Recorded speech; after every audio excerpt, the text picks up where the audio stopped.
J'ai l'impression que cette nouvelle va faire bien des heureux. Attention, rien n'est coulé dans le béton, mais quand même, on est en réflexion du côté du Festibiaire et je me trouve en compagnie du promoteur Sébastien Huot.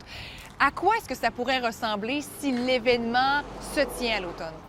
Bien, en fait, c'est une mouture complètement différente des 10 dernières années, évidemment. Le but serait simplement de planifier, de préparer quelque chose pour les amateurs de bière ici à Québec, puis aussi pour le milieu brassicole. Parce qu'habituellement, vous accueillez plus de 125 000 visiteurs en 5 jours d'événements. Est-ce qu'on ne pourrait pas, par exemple, proposer différents endroits où aller? Clairement, parce qu'on parle ici de bulles de 250 personnes, donc le fait de changer de bulle peut être une option. Tout porte à croire que la réflexion devra porter là-dessus, sur la gestion de ces dites bulles-là, la distanciation. Si au niveau financier, on est capable d'y arriver, on va vouloir le présenter, évidemment. Autre chapeau que vous portez, directeur général du Festival de Lévis. C'est plus compliqué d'organiser un événement en quelques semaines.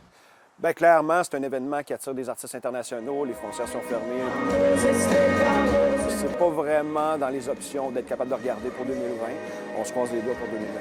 Merci beaucoup. Alors voilà, s'ils prennent forme dans les prochaines semaines, ces événements pourront accueillir un maximum de 250 personnes à la fois. Ça risque d'être assez populaire et sachez que si vous vous présentez à l'un de ces événements, vous devrez toujours conserver la distance physique de 2 mètres.